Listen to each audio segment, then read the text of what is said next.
सुबह का वक्त है। पक्षियों की चहचहाहट और हल्की हवा चल रही है। गांव की गलियों में हलचल मची है। अरे भाई सुना क्या? आज रात फिर से चोरी हुई और इस बार भी चोर कुछ नहीं ले गया। अबे रामू, कौन सा चोर ऐसा होता है जो चोरी करके कुछ ले नहीं जाता? लगता है ये चोर चोरी करने आया नहीं, सैर सपाटा करने आता है। चलो हमें मुखिया से बात करनी होगी।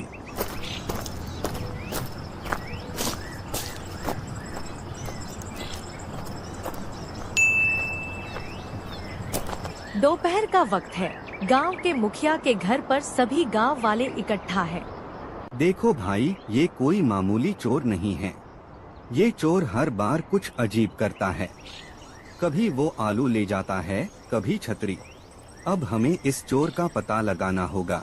मैं कहता हूँ आज रात हम सब मिलकर निगरानी करें। देखते हैं ये चोर कौन है। सभी सहमत होते हैं। गांव के लोग निगरानी के लिए तैयार हो जाते हैं। रात का वक्त है। चारों ओर सन्नाटा पसरा हुआ है। गांव के लोग अलग अलग जगहों पर छिपे हुए हैं। अचानक एक छाया दीवार के पीछे से निकलती है। गांव वाले चोर के पीछे भागते हैं, लेकिन चोर बड़ी चालाकी से छिप जाता है। आज तो ये हमारे हाथ से निकल गया, पर कल हम उसे नहीं छोड़ेंगे दोस्तों। अगली रात गांव के लोग और भी सख्त पहरा देते हैं।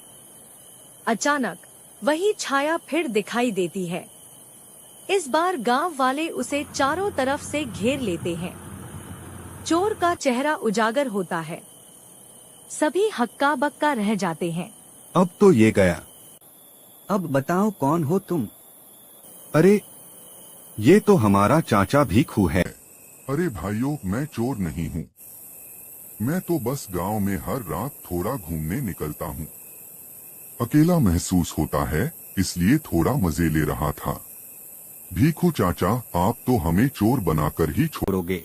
देखा भाइयों, कभी कभी चीजें जैसी दिखती हैं वैसी नहीं होती। हमें धैर्य और समझ से काम लेना चाहिए। गांव के लोग हंसते हंसते भीखू चाचा को माफ कर देते हैं। कुछ दिन बीत चुके हैं। गांव में सब कुछ शांत है, लेकिन रामू को कुछ अजीब लग रहा है। भीखू चाचा की मासूमियत पर उसे पूरा यकीन नहीं हो रहा। कुछ तो गड़बड़ है।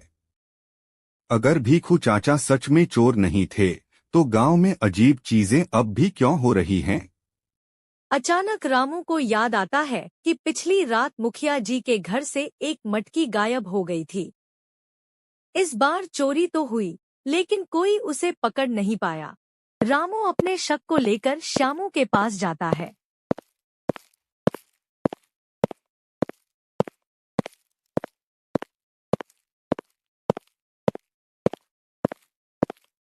दोनों मिलकर एक नई योजना बनाते हैं। देख भाई श्यामू, मुझे यकीन है कि चाचा भीखू ने हमें धोखा दिया है। हमें असली चोर का पता लगाना होगा। तो क्या अब हम जासूस बनेंगे? चलो, मजा आएगा।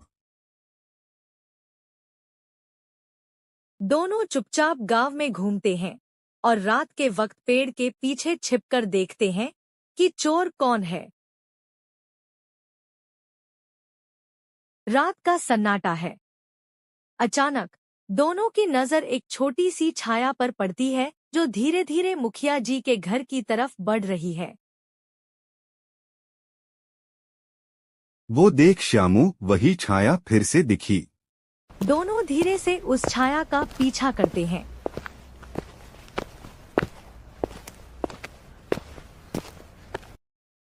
लेकिन जब वे करीब पहुंचते हैं, ये तो बंसी है।